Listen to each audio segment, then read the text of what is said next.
दोस्तों, मेरे देश के मुसलमानों को क्या हो गया है? आखिर ये नफ़रत के सौदागरों के प्रोपेगेंडे को क्यों नहीं समझते हैं? उनकी साजिशों को क्यों नहीं समझते हैं? कोई भी यूट्यूबर ₹100 का माइक लेकर किसी भी मुसलमान के सामने आकर ऐसे सवाल करता है जिससे उसके जज़्बात को भड़काया जाए और जज़्बात में आकर वो मुसलमान कुछ उल्टा-सीधा बयान दे दे।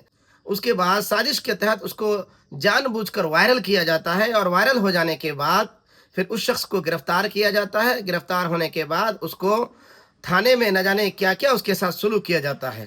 मेरे भाइयों, इस तरह के प्रोपेगेंडे से अपने आप को बचाइए। ये वीडियो आप देख सकते हैं, इसमें ये बुजुर्ग शख्स जो कि 70 से 75 साल के हैं, इनके सामने एक यूट्यूबर ₹100 का माइक ले जाकर इनसे योगी के बारे में और मोदी जी के बारे में कुछ अनाप शनाप सवाल करता है। उसके जवाब में जज्बात में आकर ये कुछ अभद्र यानी नाज़ेबा अल्फाज मुख्यमंत्री श्री योगी आदित्यनाथ के बारे में और प्रधानमंत्री मोदी जी के बारे में कुछ बोलता है। फिर इसको वायरल किया जाता है। पुलिस इस शख्स को गिरफ्तार करती है और गिरफ्तार करने के बाद आप इनकी चाल को देख सकते हैं कि किस तरीके से इनके साथ जुल्म और ज़्यादती थाने में की गई होगी। मेरे भाइयों, मामला किसी भी मुख्यमंत्री को गाली देने या किसी भी पीएम को गाली देने का नहीं है। ये जमहूरी मुल्क है, लोकतांत्रिक देश है। यहाँ कोई भी इंसान अपने मुख्यमंत्री से, अपने प्रधानमंत्री से सवाल कर सकता है। हाँ, गाली देना, नाज़ेबा अल्फाज कहना ये अच्छी बात बिल्कुल नहीं हो सकती है, नाकाबिले बर्दाश्त है, लेकिन सवाल किया जा सकता है।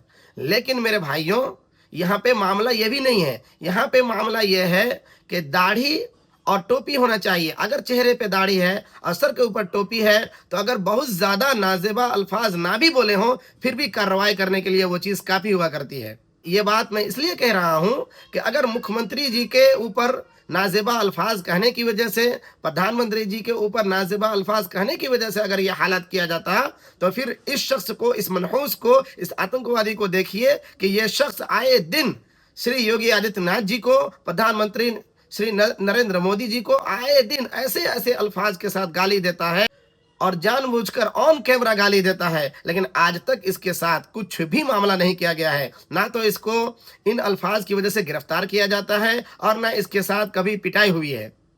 तो इसलिए मैं कह रहा हूं कि मामला यहाँ पे चेहरे पे दाढ़ी होना और सर पे टोपी होने का है। अगर आपके चेहरे के ऊपर दाढ़ी है और सर के ऊपर टोपी है, तो आपके साथ कार्रवाई की जाएगी। इसलिए मेरे भाइयों, मैं आप लोगों से गुजारिश करता हूं कि नफरत के सौदागरों के प्रोपेगेंडे को, साजिशों को समझने की कोशिश करें और अपने आप को बचाएं। माननीय मुख्यमंत्री श्री योगी आदित्यनाथ के आने के बाद या मोदी जी के आने के बाद आप लोगों को तो इंजॉय करना चाहिए। इंजॉय इसलिए करना चाहिए कि जब से बीजेपी सरकार आई है, तब से मुसलमानों का सिर्फ भला ही तो हो रहा है। आप देख लीजिए, आज तक पार्लियामेंट में हमारे हिंदू भाइयों के लिए, जो हिंदू भाई दिन रात एक करके बीजेपी को जीता कर लाए हैं, उनके लिए आज तक कोई बिल आया है? या अल्पसंख्यक को छोड़कर आज तक सरकार कुछ भी काम कर पाई है? नहीं, बल्कि सारे काम मुसलमानों के लिए किए जा रहे हैं। तो ये तो खुशी की बात है, एंजॉय कीजिए। खामखा नाज़ेबा अल्फाज के जरिए से किसी को भी आप नाज़ेबा अल्फाज क्यों कहते हैं? तो इसलिए मेरे भाइयों, होश के नाखून चबाइए और एंजॉय कीजिए और साजिश करने वालों और प्रोपेगेंडा करने वालों के साजिशों से बचिए।